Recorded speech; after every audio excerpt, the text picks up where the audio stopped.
আসসালামু আলাইকুম। সকলকে আমন্ত্রণ আনন্দ টিভি সংবাদে। আপনাদের সঙ্গে আছি আমি শারমিন মনির।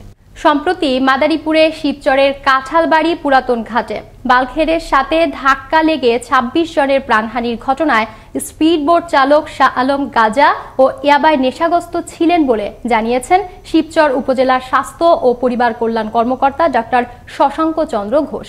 চালক শাহ আলম শিবচর উপজেলা স্বাস্থ্য কমপ্লেক্সে চিকিৎসাধীন থাকা অবস্থায় ডোপ টেস্টের নমুনায় এ তথ্য নিশ্চিত হয়েছে স্বাস্থ্য বিভাগ।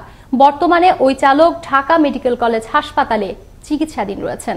এক সপ্তাহ পরে ইসলাম ধর্মাবলম্বীদের সবচেয়ে বড় ধর্মীয় উৎসব ঈদ উল ফিতর। এর আগেই রাজধানীর বাজারগুলোতে বৃদ্ধি পেল মুরগি ও চিনির দাম, বেড়েছে মশলার দামও। তবে অনেকটাই স্থিতিশীল রয়েছে সবজির দাম। রাজধানীর বাজারগুলোতে ক্রেতা সমাগম ছিল সীমিত। রাজধানীর বিভিন্ন বাজার ঘুরে বিস্তারিত জানাচ্ছেন মুসামিয়া। ক্যামেরায় ছিলেন আলী আহমেদ। রাজধানীর বিভিন্ন বাজার ঘুরে দেখা গেছে বাজারে ক্রেতা সমাগম কম, যে কারণে প্রভাব পড়েছে সবজি ও মাছের বাজারগুলোতে। সরবরাহ পর্যাপ্ত থাকায় নাগালের মধ্যে রয়েছে মাছ ও সবজির দাম। সবজি মোটামুটি দাম নিয়ন্ত্রণের মধ্যে আছে। গত সপ্তাহে সবজির দাম অনেক কম, কিন্তু বেচা কিনা ভালো না, কারণ বাজারে কাস্টমার খুবই কম। এর মতনই বলা যায়, ইনফ্যাক্ট খুব একটা সবজি কম বেশি হয় নাই, তো একরকমই আছে সবজি, খুব একটা বাড়তি নাই। মাছের পরিস্থিতি মোটামুটি দাম কম আছে, কাস্টমার আসে না, করোনার ভয়তে বাসাতে বাইরে না, অনলাইনে বাজার করে বেশিরভাগ। ঈদকে সামনে রেখে রাজধানীর বাজারগুলোতে মুরগির দাম বেড়েছে। সপ্তাহের ব্যবধানে ব্রয়লার মুরগির দাম কেজিতে 10 থেকে 15 টাকা বেড়েছে। তবে আগের দামে বিক্রি হচ্ছে গরু ও খাসির মাংস। ব্রয়লার হলে 160 টাকা, লাল হলে 240 টাকা। গত বাজার থেকে এবার 20 টাকা বেশি এখনকার বাজারে। এদিকে ঈদের চাহিদা বেশি থাকায় পেঁয়াজ, আলু ও চিনির দাম কেজিতে 2 থেকে 5 টাকা বেড়েছে সব ধরনের মশলার দামও। সয়াবিন তেল তো আগেই রেট বাড়ায় রাখছে, তো এখন ওই 1 লিটারের তেল করছে 139 টাকা। ডাল হয়েছে ভালো ডাল হয়েছে 110 টাকা, আর ওই যে মোটা ডাল বোল্ডার ওটা 70 টাকা কেজি। চিনি বেচতেছি আমরা প্যাকেটের রেট 78 টাকা, আমরা বিক্রি করতেছি 75 টাকা। মৌসুমি বুড়ো ধানের সরবরাহ ও আমদানি বাড়ায় চালের বাজারে নেমে এসেছে স্বস্তি। নতুন মিনিকেট আমরা বিক্রি করতেছি 60 টাকা, পুরান মিনিকেট 65 টাকা। নতুন আড়াইশ বিক্রি করতেছি 48 টাকা, পুরান 28 বিক্রি করতেছি 52 টাকা। ঈদকে সামনে রেখে ঈদ সামগ্রীর দাম বৃদ্ধিতে অস্বস্তি প্রকাশ করেছে ক্রেতা সাধারণ।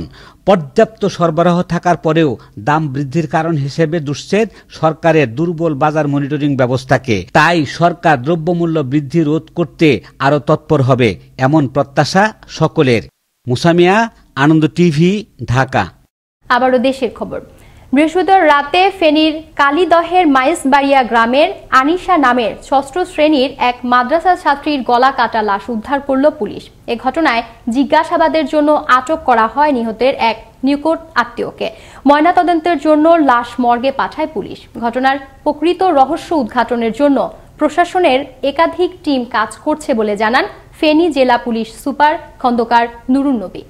আর বোনেরা যাতে বাঁচে এদের হাসি যায়, এদের জন্য বাঁচতে পারে।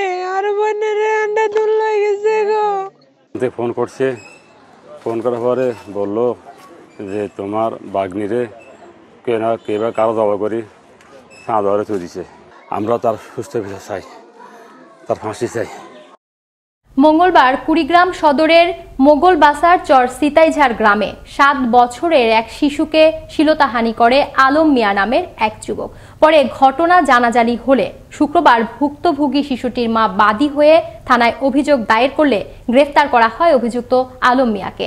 ঘটনার সত্যতা নিশ্চিত করেন কুড়িগ্রাম সদর থানার ভারপ্রাপ্ত কর্মকর্তা মোহাম্মদ শাহরিয়ার। দেখছেন আনন্দ টিভি সংবাদ, সঙ্গে আছি শারমিন মনির। মানিকগঞ্জের পাটুরিয়া দৌলতদিয়া আরিচাক কাজিরহাট নৌরুটেও বেড়েছে ঈদে ঘরমুখো মানুষ ও যানবাহনের চাপ। সকাল থেকেই ঘরমুখো মানুষের চাপ শুরু হলেও বেলা বাড়ার সঙ্গে সঙ্গে তা বৃদ্ধি পেতে থাকে কয়েক গুণ বেশি ভাড়া ও ফেরিতে গাদাগাদি হলেও স্বজনদের সঙ্গে ঈদের আনন্দ ভাগাভাগি করতে আগে ভাগেই বাড়ি যাচ্ছেন ঘরমুখো যাত্রীরা। এদিকে ঘাট কর্তৃপক্ষ জানিয়েছেন যানবাহন ও যাত্রীর সংখ্যা বাড়লে বাড়ানো হবে ফেরির সংখ্যাও। এদিকে করোনা সংক্রমণ ঝুঁকি মাথায় নিয়ে ঈদকে কেন্দ্র করে মুন্সিগঞ্জের শিমুলিয়া ফেরিঘাটে নেমেছে ঘরমুখো মানুষের ঢল। শুক্রবার সকাল থেকেই সরকারি বিধি নিষেধ উপেক্ষা করে রাজধানী ঢাকা সহ দেশের বিভিন্ন প্রান্ত থেকে ব্যক্তিগত ও ভাড়ায় চালিত যানবাহন নিয়ে যে যার মতো জড়ো হচ্ছে ঘাট এলাকায়। এতে প্রতি মুহূর্তে উপেক্ষিত হয় স্বাস্থ্যবিধি।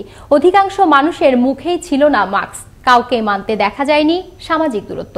বাড়তি চাপ সামলাতে প্রতি মুহূর্তেই হিমশিম খেতে হয় ঘাট কর্তৃপক্ষকে।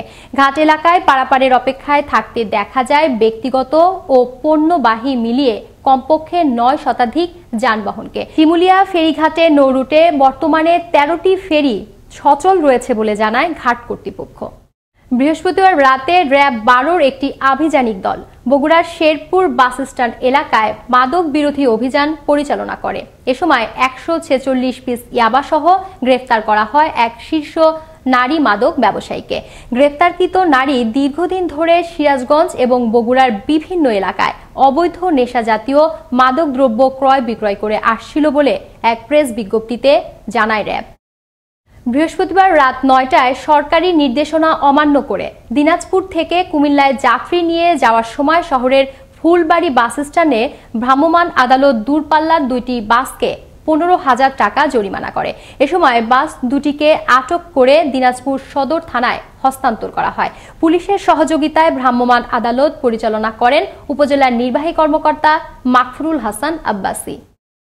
করোনা মহামারী আর লকডাউনে হতাশা বিরাজ করছে রংপুর নগরীর দর্জিপাড়ার দর্জি শ্রমিকরা। ঈদের এই সময় হাতে নতুন অর্ডার নেই, তাই অনেক টেইলার কারিগর কমিয়ে আগের কাজ করছে। সবার একটাই চাওয়া, লকডাউনের সময় যেন আর বৃদ্ধি না করা হয়। রংপুর থেকে মাহফুজ আলম প্রিন্সের পাঠানো তথ্যচিত্রে দেখুন ডেস্ক রিপোর্ট। ঈদের আগে দর্জিবাড়ির সেলাই মেশিনের ব্যস্ত শব্দ যেন জানান দিত ঈদ অতি সন্নিকটে। তবে করোনা মহামারীর কারণে সেই চিরচেনা শব্দ নেই আজ দর্জিবাড়িতে। একদিন বন্ধ ছিল, বন্ধ থাকার কারণে এই কয়েকদিন থেকে চালু হয়েছে। এখন কাজ তো নাই, গাড়ি ঘোড়া বন্ধ, দোকানপাট বন্ধ ছিল। এখন মনে করি 2 একদিন আগে দোকান খুলছে, এখন 2 একটা কাজ দেয়, এই কাজে তো সংসার চলবে না। আর প্রথমত এই লকডাউনের কারণে আমাদের মনে করেন মার্কেট, সরকারি মার্কেটগুলো বন্ধ হওয়ার কারণে আমাদের মনে করেন আমাদের ফুটপাতে কাজ করবো তাও তো পাইনি। আগে একটা সময় ছিল কাজের বাড়তি চাপে, সে সময় দর্জিরা অর্ডার ফিরিয়ে দিতেন। তবে পরিস্থিতি পাল্টেছে। করোনার মহামারীতে দর্জিরাই অপেক্ষায় রয়েছেন ঈদের নতুন অর্ডারের। অর্ডারগুলো পাচ্ছি না, যদি দোকানপাট যদি ঠিকমতো খোলা না থাকে তাহলে অর্ডারগুলো পাবো কোথা থেকে? স্কুল কলেজ যদি খোলা না থাকে তাহলে অর্ডারগুলো পাবো কোথা থেকে? আমাদের কাজটা তো আগে থেকেই হয়, মানে রমজান শুরুর আগেই যখন সবে বরাত আসে তখন থেকেই কাজ স্টার্ট, তখন থেকেই তো করোনা। মার্কেট বন্ধ ছিল, দোকানপাট বন্ধ, কাপড়ের দোকান বন্ধ, দোকানে তো অর্ডার পাতিও নাই, মহাজনেরা কাজও দিতে পারে না। আগামী দিনগুলোতে কাপড় সেলাইয়ের কাজ আরো কমে যাবে বলে ধারণা টেইলার্স মালিকদের।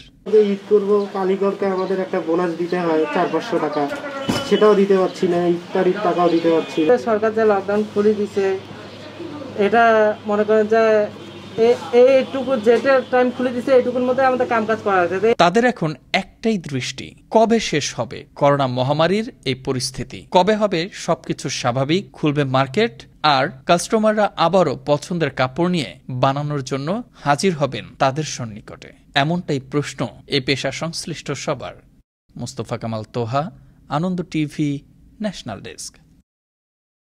নারায়ণগঞ্জ থেকে অপহরণের 16 ঘন্টা পর টাঙ্গাইলের ঘাটাইল থেকে উদ্ধার করা হলো আবির নামের এক যুবককে। বৃহস্পতিবার রাত 2:45টার দিকে উপজেলার দেওপাড়া বাজার থেকে তথ্য প্রযুক্তির সহায়তায় অপহৃত যুবককে উদ্ধার করে র্যাব 12। এ সময় র্যাবের উপস্থিতি টের পেয়ে পালিয়ে যায় অপহরণকারীরা।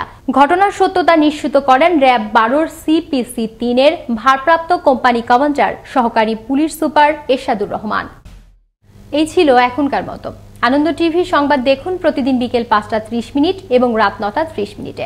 আনন্দ টিভির সঙ্গে থাকার জন্য সকলকে ধন্যবাদ।